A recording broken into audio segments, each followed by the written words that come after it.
मेनू दिखाओ। उपन्यास ऑनलाइन पूरा पढ़े। उपन्यास बिन। उपन्यास सर्वनाश का लोहार अध्याय 51 क्रोधी शिकारी। गुना प्रिय पाठकों, अधिक अध्यायों के अनुवाद में हमारी टीम की सहायता के लिए यहां दान करें। यूआरएल सर्वनाश का लोहार 51 क्रोधी शिकारी एड्स बाय पब फ्यूचर। सेठ और एसो पुराने जिले की सीमा पर थे। वह वास्तव में इन अंधेरी और नम गलियों को नहीं भूले थे जो एक भ्रामक भूलभुलैया का निर्माण करती थी। कोई इस जगह पर दुकान क्यों खोलेगा, उसने पूछा। उसे वास्तव में उत्तर की उम्मीद नहीं थी, फिर भी उसे उत्तर मिला। मुझे लगता है कि यहाँ जमीन सस्ती है। ये कभी शहर का सबसे महत्वपूर्ण स्थान था। आप जानते हैं, माल और आपूर्ति सभी नदी के रास्ते शहर में आती थी। यहाँ बहुत सारी दुकानें और नौकरियां थीं और बहुत से लोग यहाँ रहते थे। वास्तव में करने के लिए और कुछ नहीं था, इसलिए सेठ ने एसो को शहर के बारे में बड़बड़ाते हुए सुना। शहर ने साहसी लोगों का समर्थन खो दिया। उनके सैनिक दलदली भूमि के जीवों को दूर रखने के लिए पर्याप्त नहीं थे। एसो अभी भी छोटा था जब बड़े द्वार एक विशाल जानवर द्वारा नष्ट कर दिए गए थे। ये और इसके पीछे आने वाली भीड़ ने नदी के किनारे उत्पात मचाया और कई लोग मारे गए। उनमें एसो के माता पिता भी शामिल थे। एक बार गेट खुलने के बाद घटनाएं होती रहीं। रात में लोग गायब होते रहे और पुराने जिले की टेढ़ी मेढ़ी गलियों में लाशें मिलती रहीं। ये जगह इतनी जटिल थी कि गार्ड प्रभावी नहीं हो पा रहे थे, इसलिए उन्हें पूरी तरह से बाहर निकाल दिया गया। ज्यादातर लोग दूसरे शहरों में चले गए क्योंकि यहाँ जिंदगी अब सुरक्षित नहीं रही। अब यहाँ सिर्फ अपराधी, गरीब और कंजूस लोग ही रहते थे। जैसे कि उसने सही समय पर यह सब किया था। जब उसकी कहानी खत्म हुई तो वे एक बड़े डबल दरवाजे पर पहुंचे। यह नदी के पास एक बड़ा गोदाम था। एसो बिना खटखटाए अंदर चला गया। वह शिकारी को अच्छी तरह से जानता होगा। दरवाजे के पीछे एक बड़ा खाली भंडारण स्थान था जिसमें नंगी दीवारें और पत्थर की टाइलों से ढका फर्श था। सेठ ने अनुमान लगाया कि यह 20 मीटर लंबा और 6 मीटर चौड़ा होगा, इसलिए यह संभवतः किशोर के लिए उपयुक्त होगा। यूड्रेट, तुम अंदर हो। मेरे पास तुम्हारे लिए एक ग्राहक है। एसो ने एक दरवाजा खोला और चिल्लाया। जवाब में एक क्रोधी घुरघुराहट आई। उस दरवाजे से एक 130 सेमी लंबा बुरा मूड वाला व्यक्ति अंदर आया। जंग लगी चेन मेल और उसके नीचे पहनी गई गंदे चमड़े की शर्ट और पैंट पर एक लंबी गंदी दाढ़ी गिरी हुई थी। वह अपने लंबे उलझे हुए सुनहरे बालों से ढके सिर को खुजला रहा था, जबकि उसका दूसरा हाथ लगभग खाली शराब की बोतल को अपने मुंह तक उठाने में व्यस्त था। वह है। सेठ की ओर शराब की बोतल तान दी गई। आवाज दिखने में ठीक नहीं थी। हाँ, यह एक कर्कश आवाज थी, लेकिन यह निश्चित रूप से एक महिला की गहरी आवाज थी। उसे करीब से देखने पर दाढ़ी और गंदगी के परे की त्वचा चिकनी दिख रही थी और लगभग अदृश्य होते हुए भी चेन मेल और चमड़े के नीचे उसकी छाती पर 2 उभार थे। पब फ्यूचर द्वारा विज्ञापन। एक महिला बोना, उसने अचानक कहा। हाँ, एक असली चमकीला सितारा, तुम्हारा दोस्त यहाँ है। बोना हंसा और अपना हाथ हिलाते हुए उसकी ओर बढ़ाया। यूड्रेट डिम्बलेट, इस गंदगी भरे शहर में सबसे बढ़िया शिकारी। तुम्हारे पास मेरे लिए कुछ है जिसे मैं तोड़ सकूं। मुझे उम्मीद है कि कुछ बड़ा होगा। उसने उसकी ओर आंख मारी। सेठ को आंख मारने से थोड़ा असहज महसूस हुआ, लेकिन उसने इसे अनदेखा करने की कोशिश की। तुम इसे बाहर निकालोगे या मुझे तुम्हारी मदद करनी चाहिए? उसने सेठ से आग्रह किया, जबकि एसो पृष्ठभूमि में केवल चेहरे पर हाथ मार सकता था। सेठ ने कंधे उचकाए और किशोर को अपनी सूची से बाहर निकाला। हो, बहुत समय हो गया जब से किसी ने मेरे सामने इतना लंबा लन निकाला है। वह अपने गंदे मजाक पर मुस्कुराए और उसके गंदे बाहरी रूप की तुलना में उसके सफेद दांत चमक उठे। अब तक वह नशे में थी, लेकिन जब सांप बाहर आया तो वह एक पेशेवर बन गई।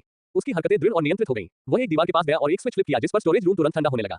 वह किशोर के लड़के के ऊपर नीचे घूमने लगी ताकि उसका निरीक्षण कर सके। दूसरी ओर एसो बहुत खुश था। अपनी चमकती हुई सुनहरी आंखों से सेठ ने निष्कर्ष निकाला कि उसका अनुमान सही था और सरीसृप को सेठ के विशालकाय सरीसृप से कुछ चाहिए था। यूड्रेट शीघ्र ही वापस आ गई जब वह एक बार किशोर के चारों ओर घूमी। तुम्हारे पास बहुत ही घटिया जानवर है। तुमने दलदली भूमि में इस चीज को नहीं पकड़ा। मुझे समझ में नहीं आता। उसके भाषण में नशे की गाली पूरी तरह से गायब हो गई थी। क्या वह सिर्फ खेल रही थी? नहीं, यूड्रेट ने थोड़ा सोचा और सिर हिलाया। तो तुम मुझसे क्या चाहते हो? क्या मुझे इसे पूरी तरह से तोड़ देना चाहिए या तुम सिर्फ एक खास हिस्सा चाहते हो? उसने भी एसोस की चमकती आंखों को देखा। क्या उसने शायद उसे गलत समझा था? सब कुछ। मुझे नहीं पता कि इस सांप पर कौन सी मूल्यवान शिल्प सामग्री है, इसलिए मैं इसे लूटना नहीं चाहता था। उसने सेठ से कहा कि वह कल शाम को वापस आए, तब तक वह काम पूरा कर लेगी। उसने पूरे सांप को तोड़ने के लिए 2 सोने के सिक्के और तुरंत काम पूरा करने के लिए 50 चांदी अतिरिक्त मांगी। सेठ एक अमीर व्यक्ति बन चुका था, इसलिए वह आसानी से कीमत पर सहमत हो गया। यूड्रेट ने पसलियों जैसी कुछ मूल्यवान शिल्प सामग्री का उल्लेख किया था और सेठ ये देखने के लिए इंतजार नहीं कर सकता था कि वह उनके साथ क्या कर सकता है। एसो केवल यह आशा कर सकता था कि जिस चीज की उसे जरूरत थी वह कोई शिल्प सामग्री नहीं थी।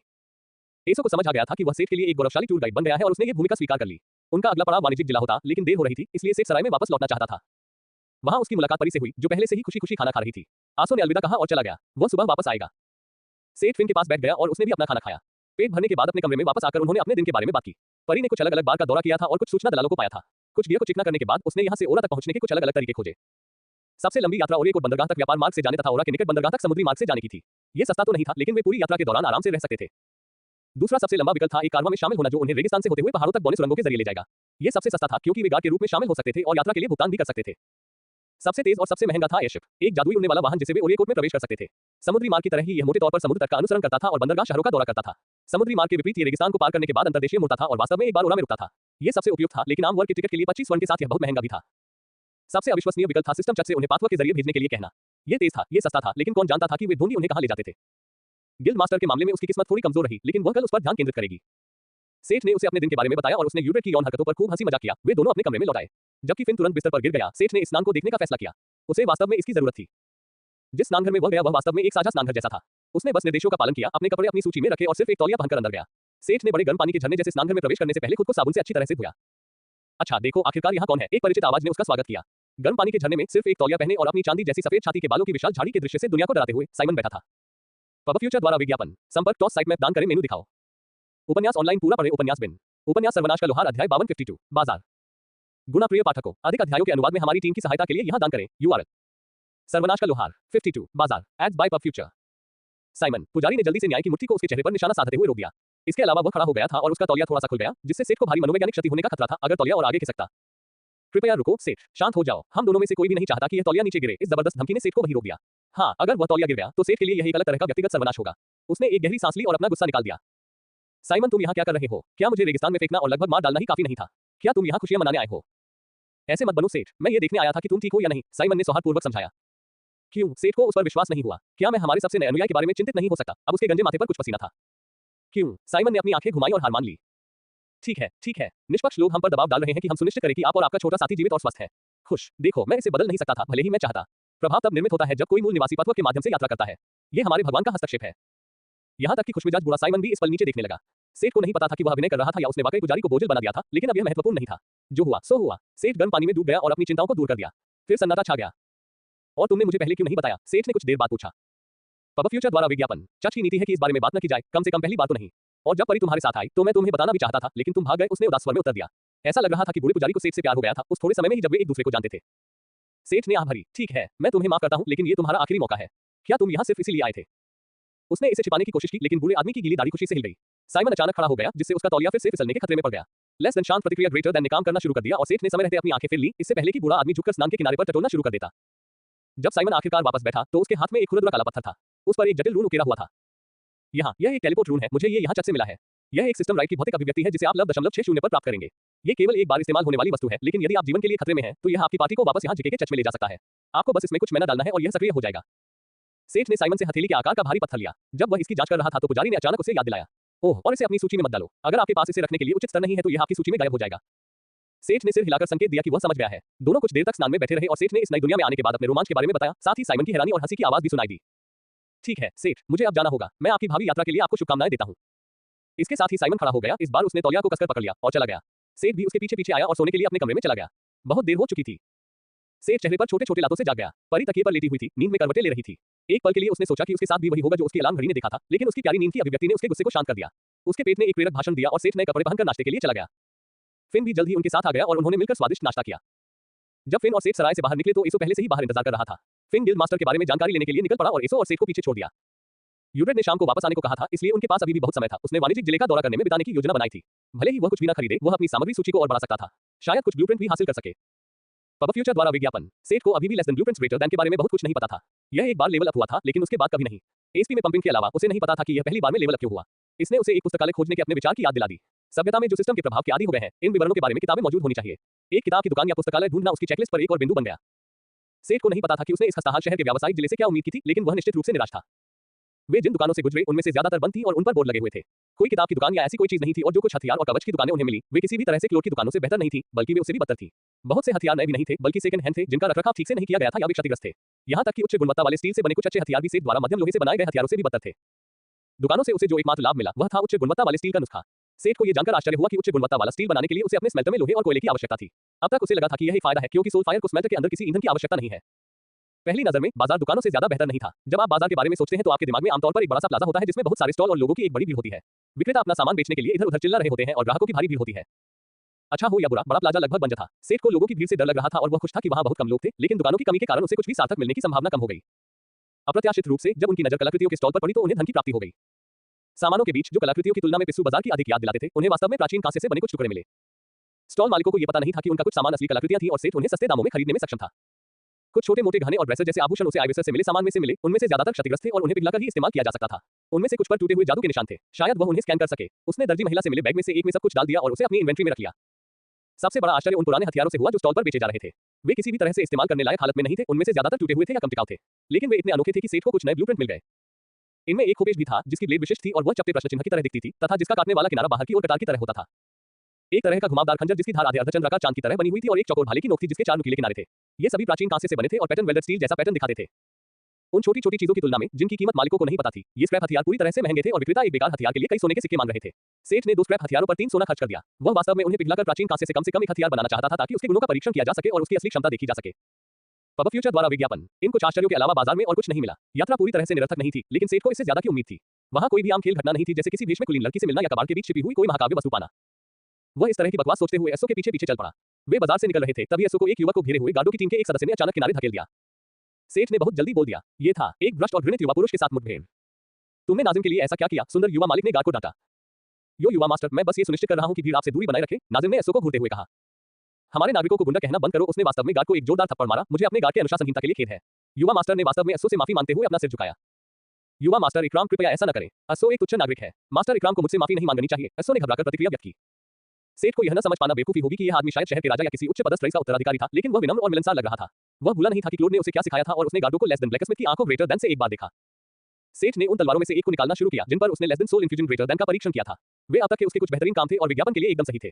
एक कुलीन के रक्षकों द्वारा पहने जाने वाले हथियार और कवच उच्च गुणवत्ता वाले होने चाहिए, है ना? लेकिन फिर भी हथियार कमोबेश अच्छी तरह से बनाए रखे गए थे। वे यहाँ के आसपास की दुकानों में खरीदे जा सकने वाले हथियारों से बेहतर नहीं थे। सेठ को व्यापार की गंध आ गई। क्या सेठ अमीर था? उसे जरूर ऐसा लगता था। क्या इसका मतलब यह था कि वह संभावित व्यवसाय से दूर हो जाएगा? बिल्कुल नहीं। जब गार्डो ने इकराम और अश्व के बीच बातचीत रोकी और उसे वापस अपने बीच में खींच लिया, तो उन्होंने देखा कि युवक ने हथियार निकाल लिया है। अश्व हैरान होकर सेठ की तरफ देखने लगा। उसने अचानक हथियार क्यों निकाल लिया? युवा मास्टर इकराम, आपसे मिलकर खुशी हुई। मैं सेठ हूँ, एक साधारण लोहार। मुझे हाल ही में आपके यहाँ आने का मौका मिला। अपनी दूरी बनाए रखो लोहार। दूरी निरीक्षक नाजिम ने उसे रुखेपन से टोका। सेठ ने मुंह बिचकर दिया। सुंदर शहर, उसने व्यंग्यात्मक लहजे में कहा और नाजिम की खुली तलवार की ओर देखा। मैं आपके सुरक्षाकर्मियों के उपकरणों की भयानक स्थिति को देखे बिना नहीं रह सका। क्या आपको नहीं लगता कि आपके स्तर का कोई व्यक्ति बेहतर तैयार बल का हकदार है? आप कहते हैं कि एक लोहार, इकराम ने बुदबुदाया। तब से कोई भी वास्तविक लोहार उस छड़ी को देखने के लिए तैयार नहीं हुआ था। उसने लगभग धीमे स्वर में खुद से फुसफुसाया। बेशक मेरे पास संदर्भ ग्रंथ है, उन्होंने कहा और तलवार आगे बढ़ा दी जिसकी मुंह इकराम की ओर थी। युवा मास्टर, यदि आप चाहें तो स्वयं इसका परीक्षण कर सकते हैं या फिर मुझे आपके गार्ड को अनुशासित करने में आपकी सहायता करनी चाहिए। पब फ्यूचर द्वारा विज्ञापन प्रायोजित सामग्री। क्या आप कमजोर से निराश हैं? तो आज ही केटोजेन अपनाएं।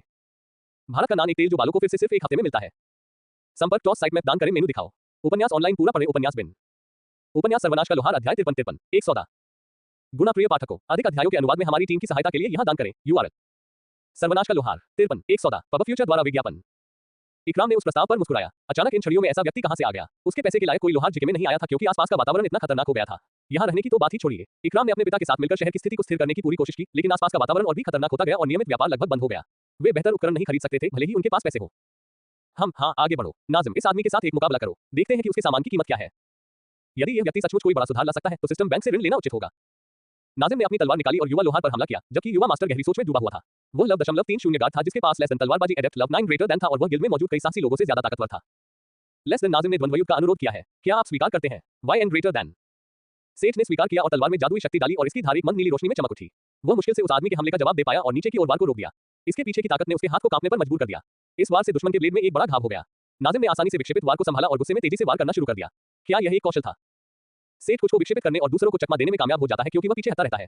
प्रत्येक टक्कर से प्रतिद्वंद्वी के हथियार में एक और निशान आ जाता है, लेकिन दूसरे ने रुकने का कोई संकेत नहीं दिखाया। हालांकि वह गति और ताकत में बराबरी बनाए रख सकता था। कौशल में अंतर स्पष्ट था। ये कुछ दिमागहीन भीड़ से लड़ने या उसे चीयर करने से अलग था। ये वास्तव में खतरनाक था। नाजिम ऐसा नहीं लग रहा था कि वह इसे इस पार में छोड़ देगा। वह खून के लिए बाहर था। ठीक है, अगर वह गंभीर लड़ाई चाहता था तो वह कर सकता था। पब फ्यूचर द्वारा विज्ञापन। सेठ ने नाजिम से कुछ दूरी बना ली, उसे अपने पीछे आने के लिए उकसाया। अचानक हल्के नीले रंग की आत्मा की आग ने उसकी तलवार को ढक लिया और उसने आक्रमण करने वाले नाजिम के सामने क्षैतिज प्रहार किया, मानो उसे चेतावनी दे रहा हो। अचानक प्रकाश से दूसरा आश्चर्यचकित हो गया और उसने अपनी आंखें फेर ली, सफलतापूर्वक उसके आक्रमण को बाधित किया। उसने अपनी नजरें उस युवक पर टिका दी जो भागता और चकमा देता रहा। फिर से उसने उस पर एक शक्तिशाली प्रहार करने के लिए हमला किया और उसे दो हिस्सों में विभाजित कर दिया। अचानक उसका हमला फिर से बाधित हुआ। वह लड़खड़ाकर गिर पड़ा। उसके पैर और जिस तरफ वह गिरा था वहां भयंकर दर्द हुआ। कांटे, जमीन उनसे ढकी हुई थी। कब? ये छोटा, गुस्से से भरे विचार के साथ नाजिम ने खुद को उठाया, सेठ को मारने के लिए तैयार। इसी समय एक धुंधली नीली धार ने उसके हाथ में पकड़ी हुई तलवार को तोड़ दिया और एक नुकीली नोक उसके गले में चुभ गई, जिससे धमकी मिली कि अगर वह थोड़ा और आगे बढ़ गई तो उसकी जान जा सकती है। लेस देन डिंग, आपने अपना पहला द्वंद्व जीत लिया है। फर्स्ट जोड़ 1, आपने अनुभव अर्जित कर लिया है। Greater than. मुझे लगता है मैं जीत जाऊंगा, सेठ ने एक आत्मसंतुष्ट मुस्कान के साथ कहा क्योंकि उसने अनुभव में 10% की भारी वृद्धि देखी थी। तुमने धोखा दिया, नाजिम ने गुस्से से कहा और जमीन पर थूक दिया। द्वंद्वयुद्ध के अंत के साथ सभी चोटें ठीक हो गईं। नाजिम के घाव ठीक होते और उसके शरीर से कैल्ट्रॉप्स को बाहर निकलते देखकर सेठ को ट्यूटोरियल याद आ गया। वह पूरी तरह से भूल गया था कि आधिकारिक द्वंद्वयुद्ध के दौरान आप वास्तव में मर नहीं सकते। उसने बिना किसी कारण के गंभीर लड़ाई लड़ी थी। बुरी तरह से क्षतिग्रस्त कटार उसकी अभी भी बेदाग तलवार की तुलना में उसकी बात को साबित करने के लिए पर्याप्त से अधिक होती। उसे पहले द्वंद्वयुद्ध जीतने की जरूरत नहीं थी, उसने जीतने के लिए गंदा युद्ध भी लड़ा। सेठ जब स्वयं को डांट रहा था तभी उसने खाली बाजार में ताली की गूंज सुनी। बहुत शानदार, भले ही आप एक क्राफ्टिंग क्लास हैं और आपने लव 0.20 भी पार नहीं किया है, आपने मेरे गार्ड को हरा दिया। कुछ अपरंपरागत साधनों का उपयोग करने के बावजूद ये वास्तव में प्रभावशाली है। इकराम उनके पास गया और टूटी हुई कैंची उठाई। किनारा टूटा हुआ और दांतेदार था जिससे ये ब्लेड की तुलना में आरी की तरह अधिक दिख रहा था। यह इसके लायक हो सकता है, भले ही उन्हें ऋण लेना पड़े। पब फ्यूचर द्वारा विज्ञापन। तो सेठ लोहार, आपने अपने काम की गुणवत्ता साबित कर दी है और मैं वास्तव में आपकी सेवाओं में दिलचस्पी रखता हूं। अब सिर्फ एक सवाल रह गया है, आपकी कीमत क्या है? मुझे लगता है कि आप इस शहर की स्थिति से बता सकते हैं, लेकिन हमारा खजाना खाली होने से बहुत दूर नहीं है। वह व्यंग्यात्मक ढंग से मुस्कुराया। यहां तक कि वह भी इस बात से इनकार नहीं कर सका कि उनका घर टूट चुका था। मेरे पास आपके लिए पहले से ही एक आर्थिक विकल्प है, लेकिन पहले आपको मेरा स्तर कैसे पता चला? मुझे ऐसा नहीं लगा कि किसी ने मुझ पर लेस देन अवलोकन ग्रेटर देन का प्रयोग किया है। ओह, इकराम हैरान था, तुम इसके बारे में कैसे नहीं जानते? शहर के स्वामी के बेटे के रूप में मेरी कक्षा स्पष्ट रूप से शहर के स्वामी की भी है। इस तरह मेरे पास less than lords inside greater than नामक एक कौशल है जो मुझे मेरे क्षेत्र में किसी के बारे में मोटे तौर पर जानकारी देता है। यह आम ज्ञान है कि अधिकांश रईसों के पास ये कौशल है या इससे मिलता जुलता कोई कौशल है। ये लेस देन मूल्यांकन ग्रेटर देन के समान है, लेकिन लोगों के लिए विशिष्ट है। अच्छा ऐसा है, सेठ हैरान था। कोई आश्चर्य नहीं कि फिन ने लेस देन अवलोकन ग्रेटर देन को निम्न स्तरीय कौशल कहा। ऐसे कौशल थे जो वही करते थे, लेकिन बहुत बेहतर। बस पता न लग पाना ही एक बहुत बड़ा बोनस होगा। सेठ को वास्तव में कौशल के बारे में और अधिक जानने की आवश्यकता थी और उसके सामने एक आदर्श स्रोत था। वैसे भी सौदा यह है, स्वामी होने के नाते आपके पास शायद एक पुस्तकालय भी होगा, है ना? इकराम ने सिर हिलाकर उत्तर दिया और सेठ बोलता रहा, अच्छा, मैं आपको हथियारों पर छूट दूंगा यदि आप मुझे रहने के लिए जगह, पुस्तकालय और सामग्री तक पहुंच प्रदान करते हैं। पहले दो तो आसान है, लेकिन अगर हमें पहले सामग्री खरीदनी पड़े तो छूट का क्या फायदा? आप इसे खरीद नहीं सकते। आपके पास शायद शस्त्रागार होगा, है ना? बस मुझे सारे पुराने हथियार, कवच और स्क्रैप दे दीजिए जिनकी आपको जरूरत नहीं है और मैं खुद ही उसे पिघलाकर कच्चा माल बना दूंगा। सौदा। इकराम के चेहरे पर चमक आ गई जब उसने सुना कि सेठ खुद ही सामग्री को गला सकता है अगर वे अपना पुराना कबाड़ उपलब्ध कराएं। इकराम ईमानदार था, उनके पास वाकई बहुत सारे पुराने और टूटे हुए हथियार थे जो भंडारण कक्षों और शस्त्रागार में भरे हुए थे। जिके ने अपने सुनहरे दिनों में अक्सर नए हथियार खरीदे थे और पुराने को संभाल कर रखा था। उन्हें भुला दिया गया जब तक कि वे आर्थिक संकट में नहीं फंस गए। गिल्ड के अधीनता के काम को संभालने के बाद गार्ड अक्सर हथियार तोड़ देते थे। टूटे हुए हथियार तब तक संभाल कर रखे जाते थे जब तक कि कोई उन्हें संभालने के लिए आगे न आए और पुराने और धूल भरे हथियारों से उनकी जगह दूसरे भंडारण कक्षों में से किसी एक से निकाल कर लाए। गार्ड के पास जो मौजूदा हथियार थे वे दशकों पुराने थे और उन्हें बहाल करके बमुश्किल इस्तेमाल के लायक बनाया गया था। इसलिए इकराम ने तुरंत सहमति दे दी। क्या सेठ होरा के पास जाना चाहता था? जरूर, लेकिन क्या वह जल्दी में था? नहीं, बिल्कुल नहीं। यह अपने हुनर को निखारने का एक अच्छा मौका था, क्यों न इसका फायदा उठाया जाए। उसे बस बाद में फिन को यह बात समझानी थी। सेठ, क्या तुम्हारे पास अभी समय है? अगर है तो क्या तुम मेरे साथ महल में चलोगे और मेरे पिता से बात करोगे? इस सौदे को तय करने के लिए हमें उनकी मंजूरी की जरूरत है। सेठ शाम तक मुक्त था, इसलिए वह इकराम के साथ महल में जाने के लिए सहमत हो गया। वह वास्तव में शस्त्रागार और पुस्तकालय का निरीक्षण करना चाहता था। एक गिरे हुए कुलीन शक्तिशाली व्यक्ति के संग्रह को ब्राउज करने से अप्रत्याशित परिणाम मिल सकते हैं। पब फ्यूचर द्वारा विज्ञापन प्रायोजित सामग्री 3 बार से निजीकरण करना चाहते हैं, इसे हर रात अभिषेक करें। भारत का नान एक तेल जो बालों को फिर से सिर्फ एक हफ्ते में मिलता है। संपर्क टॉस साइट में दान करें, मेनू दिखाओ। उपन्यास ऑनलाइन पूरा पढ़े। उपन्यास बिन। उपन्यास सर्वनाश का लोहार अध्याय 54 लाइब्रेरी और करफन केल। गुना प्रिय पाठकों, अधिक अध्यायों के अनुवाद में हमारी टीम की सहायता के लिए यहां दान करें। URL सर्वनाश का लोहार 54 लाइब्रेरी और करफन केल केटोजन स्लिमिंग कॉम्प्लेक्स AMPM। अब 1 हफ्ते में 3 किलो वजन इस तरीके से कम कर सकते हैं आप। 225 गुना एड्स बाय पब फ्यूचर। स्वामी इतने बुरे तो नहीं थे, लेकिन वे एक अधीर उम्र के व्यक्ति की तरह लग रहे थे क्योंकि पिछले सालों की कठिनाइयों और चिंताओं ने उन पर अपना असर दिखाया था। उनके कपड़े ढीले थे जैसे कि उनका वजन बहुत कम हो गया हो और अन्यथा काले बालों पर भूरे रंग की धारियां पड़ गई हो। अपने बेटे को सेठ के सुझाव के बारे में बताते हुए सुनकर उनके चेहरे पर कुछ रंगत लौट आए। सेठ को इस बात का बिल्कुल भी अंदाजा नहीं था कि इस आदमी ने कितनी मुश्किलों का सामना किया है। उसके जैसे महान और शक्तिशाली व्यक्ति ने एक लोहार के एक साधारण प्रस्ताव पर ऐसी प्रतिक्रिया दी, लेकिन उसे भी वास्तव में परवाह नहीं थी। स्वामी ने खुशी-खुशी सेठ को उनके निजी शस्त्रागार और भंडारण कक्षों को लूटने और उनके पुस्तकालय को देखने के लिए सहमत कर लिया। बदले में उनके रक्षकों को उच्च गुणवत्ता वाले उपकरणों से लैस किया। सेठ को यह सुनकर आश्चर्य हुआ कि उन्हें सैकड़ों हथियार और कवच बनाने की जरूरत नहीं पड़ेगी। उनके निजी सैनिकों की संख्या सिर्फ 30 थी, जबकि जिके की सुरक्षा बल में सिर्फ 150 गार्ड रह गए थे, क्योंकि उनके पास पैसे की कमी थी और दलदली इलाकों के राक्षसों को मारने की कोशिश में लगातार जान का नुकसान हो रहा था। उसे केवल 30 निजी रक्षकों और कुछ अतिरिक्त को सुसज्जित करने के लिए कहा गया था। वह भंडारण और शस्त्रागार में जो कुछ भी पा सकता था उसे ले लेगा और 30 निजी रक्षकों के लिए भाला, छोटी तलवार और कवच के एक सेट के लिए 150 सोना ऊपर से देगा। द्वंद्व युद्ध में इस्तेमाल की गई तलवार के बराबर की गुणवत्ता। स्वामी ने शस्त्रागार को अपनी लोहार की जगह के रूप में सुझाया, क्योंकि वहां पहले से ही एक कमरा था जो लोहार के लिए था और सेठ और फिन को उनके प्रवास के समय महल में रहने की पेशकश की। जब जिके समृद्ध हुआ तो महल के निर्माण के समय कई खाली कमरे थे। इसके बाद इकराम सेठ को शस्त्रागार और पुस्तकालय का दौरा कराने ले गया। शस्त्रागार की हालत बहुत खराब थी। जंग लगे, क्षतिग्रस्त और खराब तरीके से रखे गए हथियार हर तरह के हथियारों के रैक में भरे हुए थे। शस्त्रागार में ज्यादातर तलवारें और कृपाण जैसे पुराने ब्लेड बचे थे, लेकिन कुछ भाले और गदा जैसे कुछ हथियार भी थे। उसने शस्त्रागार पर सिर्फ एक नजर डाली और वे पुस्तकालय की ओर बढ़ गए। पुस्तकालय काफी बेहतर दिख रहा था, भले ही इसके बड़े हिस्से पर धूल की परत जमी हुई थी। इकराम, क्या कौशल पर कोई किताबें हैं, जैसे कि विवरण और अधिग्रहण आवश्यकताओं के साथ एक शब्दकोश। इकराम ने उसे तिरछी नजर से देखा, लेकिन किताबों की एक अलमारी के पास जाकर एक बड़ी किताब लेकर वापस आया। ये बिल्कुल वैसा नहीं है जैसा तुमने मांगा था, लेकिन यहाँ कक्षाओं की सूची है। इसे सिस्टम चर्च द्वारा बेचा जाता है। ये केवल रईसों और लॉर्ड्स जैसे लोगों के लिए उपयोगी है, इसलिए आपको ये किसी भी किताब की दुकान में नहीं मिलेगा। कैटलॉग में सभी सामान्य वर्गों और उनके संबंधित कौशल की वर्णानुक्रम में सूची थी। जब सेठ की नजर इस पुस्तक पर पड़ी तो उसे आखिरकार एहसास हुआ। वह भूल गया था कि वह पढ़ नहीं सकता। यहाँ तक कि सिस्टम चर्च द्वारा दी गई पुस्तक के पात्रों का भी सेठ को कोई मतलब नहीं था। आपके हाव भाव को देखकर मैं अनुमान लगा सकता हूँ कि आप इसे नहीं पढ़ सकते हैं न? इकराम ने मुस्कुराते हुए पूछा। कोई चिंता नहीं, मैं भी इसे सामान्य रूप से नहीं पढ़ पाऊंगा। पब फ्यूचर द्वारा विज्ञापन, लेकिन आप इसे पढ़ सकते हैं। हाँ बेशक, भले ही हमारा शहर गिर गया हो, मैं अभी भी एक कुलीन हूँ और मैंने less than universal translation greater than कौशल हासिल कर लिया है। उसने वास्तव में आत्मसंतुष्ट होकर कहा। जब आप एक गरीब कुलीन होते हैं तो आपको उन क्षणों को संजोना चाहिए जब आप अभी भी थोड़ा घमंड कर सकते हैं। क्या ये कोई क्लास विशिष्ट कौशल है या मैं भी इसे प्राप्त कर सकता हूँ? सेठ ने थोड़ी सी उम्मीद के साथ पूछा। अगर वह ये नहीं समझ पाता कि वहाँ क्या लिखा है तो लाइब्रेरी उसके लिए पूरी तरह से बेकार थी। जब इकराम ने देखा कि सेठ थोड़ा उदास हो रहा है तो वह हैरान रह गया। हाँ, तकनीकी रूप से आप ऐसा कर सकते हैं यदि आपको less than universal translation greater then के लिए कोई कौशल पुस्तक मिल जाए। दुर्भाग्य से आपको शायद जिके में कोई पुस्तक नहीं मिलेगी। यह एक दुर्लभ कौशल पुस्तक है और बहुत महंगी है। आपको अपनी किस्मत आजमाने और एक पुस्तक खोजने के लिए ओरिएकोट की यात्रा करनी होगी। मुझे पूरा यकीन है कि आप सिस्टम नीलामीकर्ताओं में एक पुस्तक पा सकते हैं। सिस्टम नीलामीकर्ता, क्या ये भी सिस्टम संस्थानों में से एक है? सेठ ने पहेली से पूछा। इनमें से कितने थे? तुमने इसके बारे में कभी नहीं सुना? हाँ, यह एक और संगठन है जो सिस्टम के नियमों के तहत काम करता है। लोग वहाँ कुछ भी खरीदते और बेचते हैं जब तक कि उसका मूल्यांकन किया जाता है और उसे योग्य माना जाता है। मुझे विशेष जानकारी नहीं है, लेकिन मैंने पिताजी से सुना है कि वे पूरे महाद्वीप में काम करते हैं। अगर आपको वह कौशल पुस्तक कहीं भी मिल सकती है तो वहाँ से उसने कंधे उचकाए। जब सेठ ने खिड़की से बाहर देखा तो उसे शाम का समय नजदीक आता दिखाई दिया। युद्ध के पास लौटने का समय हो गया था। उसने इकराम को अलविदा कहा और बाहर निकलते समय असो को भी साथ ले लिया। जब वे पुराने जिले में पहुंचे तो अंधेरा हो चुका था और इसो घबराकर आगे बढ़ रहा था। क्या वह डर गया था? अरे हाँ, सेठ को याद आया कि वे पहले क्या बात कर रहे थे। इस बारे में कि कैसे पुराने जिले में लोग रातों रात गायब होने लगे। क्या वह जानवर जो उसे लूटने की कोशिश करने में संकोच नहीं करता था, अंधेरे में कुछ राक्षसों से डरता था? एसो इसी जिले में पला बड़ा था और पूछताछ करने पर उसने रहस्यमय गायबियों के बारे में सभी तरह की डरावनी कहानियां सुनानी शुरू कर दी। जबकि सेठ वास्तव में बहुत प्रभावित नहीं हुआ था, यह एसो ही था जो अधिक से अधिक घबरा रहा था। इससे पहले कि वह उन्मादी होकर भाग जाए, वे आखिरकार यूरोप के बड़े गोदाम में पहुंच गए। वे नदी या घाट की दीवारों को मुश्किल से देख पा रहे थे, जो जिले के ऊपर एक मोटे सूख की तरह छाई हुई थी। चांद की हरी बैंगनी रोशनी में यह अजीब और जहरीला लग रहा था। उन्होंने गोदाम के बड़े दरवाजों पर दस्तक दी और कोहरे में गूंज दब गई। फिर सन्नाटा छा गया। उन्होंने एक पल इंतजार किया और फिर से दस्तक दी। कुछ नहीं हुआ। अजीबोगरीब रंग के कोहरे में एकदम सन्नाटे में खड़े सेठ को भी घबराहट होने लगी। तभी अचानक कोहरे में कदमों की आवाज आई, धीमे बेचैन करने वाले धीमे कदम उनके पास आए और फिर ओह हे दोस्तों, क्या आपने बहुत देर तक इंतजार किया? मुझे शराब की एक और बोतल लेनी थी। ये दोस्ताना आवाज थी क्योंकि एक गंदा बौना शराब की बोतल लहराते हुए कोहरे से बाहर आया। एसो तनाव में आ गया लेकिन कुछ नहीं बोला। सेठ अभी आराम करने ही वाला था कि अचानक कोहरे से एक विशाल कुल्हाड़ी उड़कर आई और यूरेट के सिर में घुस गई, जिससे उसका चेहरा लगभग खोपड़ी से अलग हो गया। मृत बौना नीचे गिर गया और एक गंदे छोटे हाथ ने शराब की बोतल को जमीन पर गिरने से पहले ही पकड़ लिया। अच्छा हुआ कि उसके पास लेस देन शांत प्रतिक्रिया ग्रेटर देन थी, अन्यथा वह शायद चिल्लाता। हे भगवान, इस कीड़े मकोड़े पर यूरेट ने शराब वापस लेने के बाद शाप दिया, तुम्हारी हिम्मत कैसे हुई मेरी शराब चुराने की? ये दलदली मोहिनी और भी दुस्साहसी होती जा रही है। उसने बुदबुदाया और जमीन पर पड़ी लाश पर थूक दिया। अब एसो भी शांत हो गया। जमीन पर कोई बौना नहीं बल्कि एक घिनौना दलदली जीव लेटा था। उसका ऊपरी शरीर लगभग मानव जैसा था, जो बड़ी बलबनुमा मछली जैसी आंखों वाली एक बहुत ही कुपोषित लड़की की तरह दिख रहा था। कूल्हे से नीचे तक उसका शरीर एक काली मछली जैसा था। यूरेट का पहले का रूप उसके शिकार को लुभाने के लिए एक भ्रम था। चलो अंदर आओ लड़कों, यूरेट ने जमीन पर पड़ी चीज पर दूसरी नजर डाले बिना कहा और उसने दरवाजा खोला और अंदर चली गई। आपको कैसे पता चला कि वह यूरेट नहीं था? सेठ ने पूछा जब वे गोदाम में दाखिल हुए जो अब किशोर के विभिन्न अंगों से भरा हुआ था। बहुत ज्यादा दोस्ताना एसो ने कहा और कंधे उचका दिए और वह यूरेट के पीछे उसकी दुकान में चला गया, जबकि सेठ भंडारण स्थान में उनके वापस आने का इंतजार कर रहा था। ठीक है, क्या तुम चाहती हो कि मैं तुम्हें सब कुछ दिखाऊं? यूरेट ने पूछा जब वह एसो को साथ लेकर लौटी थी। सेठ सहमत हो गया और बौने ने बहुत सारी सामग्री सूचीबद्ध करना और दिखाना शुरू कर दिया, जिनमें से केवल कुछ का मूल्यांकन लेस देन लोहा की आंखों ग्रेटर देन से किया जा सकता था। वहां 150 दांत और 300 से ज्यादा पसलियां थी जो अलग अलग आकार की थी और 20 मीटर से ज्यादा सांप का चमड़ा था जिसे उसने एक ही टुकड़े में निकाला था। यहाँ यूरेट ने उन सभी छोटे छोटे तीर के घावों के बारे में शिकायत की जिसने उसके काम को जटिल बना दिया था। 4 नुकीले दांतों को दुर्लभ माना गया जबकि बाकी असामान्य सामग्री थी। उसने इसे अपनी सूची में डाल दिया क्योंकि वह वहां से गुजरा। जब अन्य बातों की बात आई, जैसे कि लीवर या आंखों जैसे विभिन्न अंगों के औषधीय उपयोग की बात आई, तो उसे यूरेट की बातों पर विश्वास करना पड़ा। मांस में बहुत तेज गंध थी और यूरेट ने उसे कहा कि वह किसी को भी इसे खाने की सलाह नहीं देगी। यह जहरीला तो नहीं था लेकिन इसका स्वाद और बनावट अच्छी नहीं थी, फिर भी इसे सूची में शामिल कर लिया गया। अगली चीज जो उसने निकाली वो 2 अलग अलग छोटे बक्से थे। पहले में एक सेम के आकार का और दूधिया पारदर्शी पत्थर था। ये चिकना था और इसका आकार असमान था जो नदी की बजरी जैसा लग रहा था। ये जादुई कोर है, मुझे उम्मीद नहीं थी कि इस जानवर के पास भी एक होगा। बधाई। कोर को देखने के बाद अगला वाला थोड़ा आश्चर्यचकित करने वाला था, उसने कहा। इन्वेंटरी।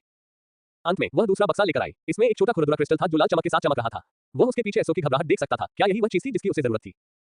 अंत में हमारे पास करफेनकेल है। कुछ लोग इसे वायु क्रिस्टल या सर्प मोती कहते हैं। यह एक ऐसा पत्थर है जो सरीसृपों के मस्तिष्क में विकसित होता है और ड्रैगन नस्लों में शामिल होने की क्षमता रखता है। इतने सालों के बाद भी मैंने इनमें से बहुत से नहीं देखे हैं। लेस देन ब्लैकस्मिथ की आंखें ग्रेटर देन ने जादू के कोर पर प्रतिक्रिया की, लेकिन करफेनकेल पर नहीं। यह कोई शिल्प सामग्री नहीं थी जिसका वह उपयोग कर सकता था। यूरेट ने उसकी अभिव्यक्ति को पढ़ लिया था और स्पष्टीकरण दिया था। जैसा कि आप देख सकते हैं कि धीरे-धीरे सो एक नर्वस मेस में बदल रहा है। यही कारण है कि उसने आपसे संपर्क किया। करफेनकेल के पास बीट्समैन या सरीसृप पालतू जानवरों की क्षमता बढ़ाने और उन्हें विकसित करने में मदद करने के अलावा कोई अन्य उपयोग नहीं है। मुझे गलत मत समझिए, यह इस चीज को बेहद मूल्यवान बनाने के लिए पर्याप्त उपयोग है, उसने कहा, जिससे उसके पीछे एसो वास्तव में उदास लग रहा था। जिस तरह से उसने ये कहा उससे ये स्पष्ट हो गया कि एसो के पास इसके लिए भुगतान करने का कोई तरीका नहीं था। सेठ ने वह डिब्बा ले लिया जो उसने उसे दिया था और छोटे से पत्थर को देखकर अनजान बन गया। उदास सरीसृप को देखते हुए यूरेट ने अपने सिर के पीछे के गंदे बालों को खरोंचा और आह भरी। तुम लोहार हो, है न? बौने ने अचानक पूछा। सेठ अचानक पूछे गए सवाल पर केवल सिर हिला सका और यूरेट ने सिर हिलाया। तुम्हें पता है, मैंने इस बदमाश बेवकूफ को अपने पीछे पाला है, इसलिए मुझे लगता है कि उसके काम भी मेरी जिम्मेदारी है। लेकिन मुझे भी उससे लगाव हो गया और मैंने उसे पालने में 1 दशक से ज्यादा समय बिताया। यह अब थोड़ा असभ्य हो सकता है, लेकिन क्या तुम मेरे साथ करफेनकेल का व्यापार करने को तैयार हो? गंदी शिकारी आखिरकार मुद्दे पर आई। पब फ्यूचर द्वारा विज्ञापन प्रायोजित सामग्री। 6 दिन में पेट का लटकना दूर हो जाता है। यहाँ पढ़ें। रोजाना की भागदौड़ से आई ताकतों में कमी तो इसे सजाएं। संपर्क टॉस साइट में दान करें, मेनू दिखाओ। उपन्यास ऑनलाइन पूरा पढ़ें। उपन्यास बिन। उपन्यास सर्वनाश का लोहार अध्याय 55 स्पष्टीकरण और बहाने। गुना प्रिय पाठकों, अधिक अध्यायों के अनुवाद में हमारी टीम की सहायता के लिए यहाँ दान करें। URL। सर्वनाश का लोहार 55 स्पष्टीकरण और बहाने। पुरुष स्वास्थ्य। अब सेक्स टाइमिंग भी 30-40 मिनट हो जाएगी। 75 गुना एड्स बाय पब फ्यूचर। और तुम मुझे करफेनकेल के बदले क्या दोगे? सेठ ने दिलचस्पी से पूछा। यूरेट जैसे अनुभवी शिकारी के पास हर तरह की दिलचस्प सामग्री हो सकती है। उसके सवाल पर बौना कमरे से बाहर निकल गया और अपनी कार्यशाला में वापस चला गया, लेकिन जल्दी उसके हाथों में एक बड़ा सा संदूक आ गया। यहाँ काले स्टील की 2 सिल्लियां और काले लोहा यस्क के 5 टुकड़े हैं। मैं सांप को तोड़ने की लागत माफ कर दूंगी और आपको अतिरिक्त 25 स्वर्ण दूंगी। ये सब मिलाकर लगभग 80 स्वर्ण के बराबर होगा, जो लगभग उतना ही है जितना आपको एक अमीर खरीदार से करफेनकेल के लिए मिलेगा, उसने कहा और सेठ को दिखाने के लिए संदूक खोला। लेस देन काला लोहा यस्क शिल्प सामग्री। असामान्य लोहा यस्क जो लंबे समय तक प्राकृतिक मान और अंधेरे के संपर्क में रहा हो। इसे काले लोहे में गलाया जा सकता है। ग्रेटर देन लेस देन लोहा की आंखों ग्रेटर देन से अयस्क को देखने पर उसे लेस देन काले लोहे ग्रेटर देन की सूची में प्रविष्टि मिल गई। लेस देन काला लोहा शिल्प सामग्री। असामान्य काला लोहा उच्च गुणवत्ता वाले स्टील जितना ही मजबूत होता है तथा अंधकार और जादू से इसका स्वाभाविक लगाव होता है, जो उपकरण में बदल जाने पर अप्रत्याशित परिणाम ला सकता है। ग्रेटर देन सेठ ने अनुमान लगाया कि काला स्टील काले लोहे से बना है क्योंकि विवरण लगभग एक जैसा था। लेस देन डार्क स्टील शिल्प सामग्री। दुर्लभ डार्क स्टील किसी भी सामान्य स्टील से ज्यादा मजबूत है और मिथ्रिल के गुणों से टक्कर लेती है। इसमें अंधेरे और जादू के प्रति अंतर्निहित लगाव है, जो उपकरण में बदलने पर अप्रत्याशित परिणाम ला सकता है। ग्रेटर देन पब फ्यूचर द्वारा विज्ञापन। गहरे रंग के स्टील की सिल्लियां उसके हाथ जितनी लंबी और उसकी कलाई जितनी मोटी थी, जबकि काले लोहे के अयस्क के टुकड़े उसकी मुट्ठी के बराबर थे। जैसे ही उसने उन्हें देखा, वो उन्हें चाहता था। उसे परवाह नहीं थी कि यूरेट ने जो कहा वह सच था या नहीं। उसे करफेनकेल की कोई जरूरत नहीं थी, लेकिन इन सामग्रियों ने उसके दिल की धड़कनें बढ़ा दी। उसने सामग्रियों की पेटी उससे छीन ली इससे पहले कि यूरेट सेठ की आंखों में आग देखकर कुछ कह पाता। सौदा और संदूक उसकी सूची में गायब हो गया। अब विघटित किशोर और नई सामग्री से सब कुछ उसकी सूची में आ गया था।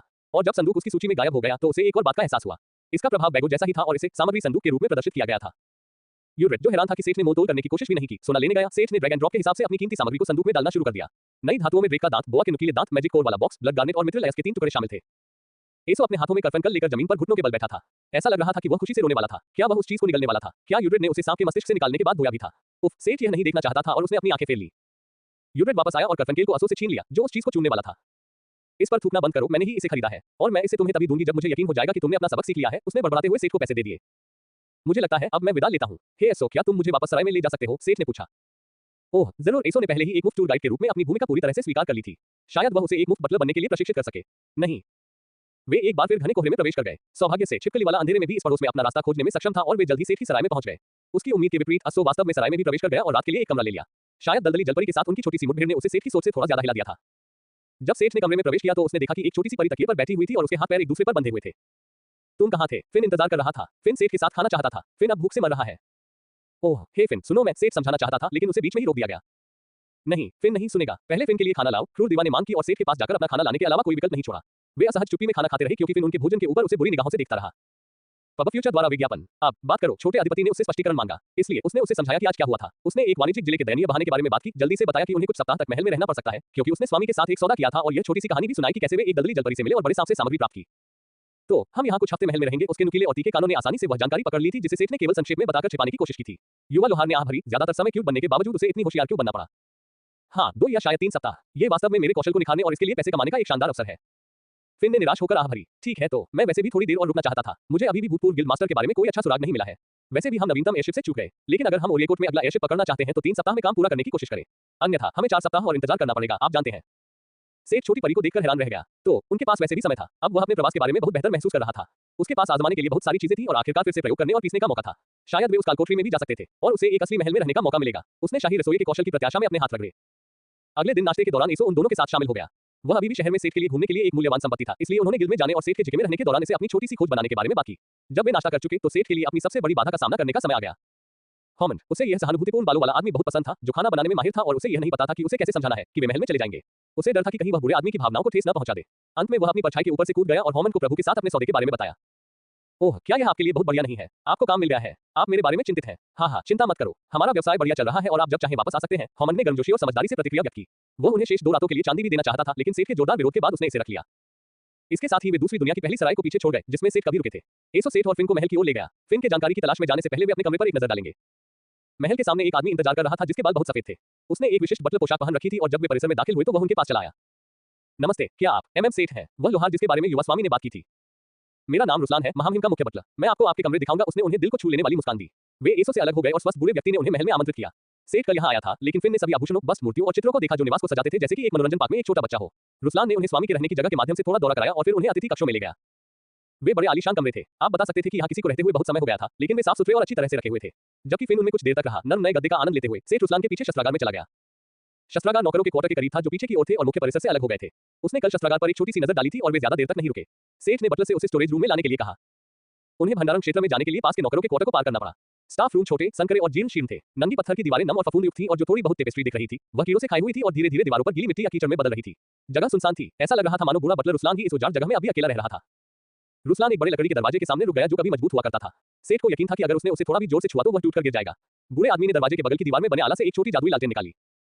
ये तहखाने का दरवाजा है। सभी हथियार और अन्य उपकरण वहां नीचे संग्रहित हैं। भगवान ने मुझसे कहा कि अगर वहां नीचे कुछ और है जो आपको पसंद है तो आप उसे ले जा सकते हैं। मेरी बूढ़ी हड्डियां अब नीचे की सीढ़ियों को सहन नहीं कर सकती। मुझे उम्मीद है कि आप मुझे अपने साथ न आने के लिए माफ कर देंगे। उन्होंने सेठ को एक गर्मजोशी भरी मुस्कान दी और उसे भंडारण कक्ष और तहखाने के लिए लालटेन और एक चाबी का छल्ला सौंप दिया। और इस प्रकार सेठ का महल के तहखाने में उतरना शुरू हुआ। पब फ्यूचर द्वारा विज्ञापन प्रायोजित सामग्री 3 बार से निजीकरण करना चाहते हैं? इसे हर रात अभिषेक करें। रोजाना की भागदौड़ से आई ताकतों में कमी तो इसे सजाएं। संपर्क टॉस साइट में दान करें।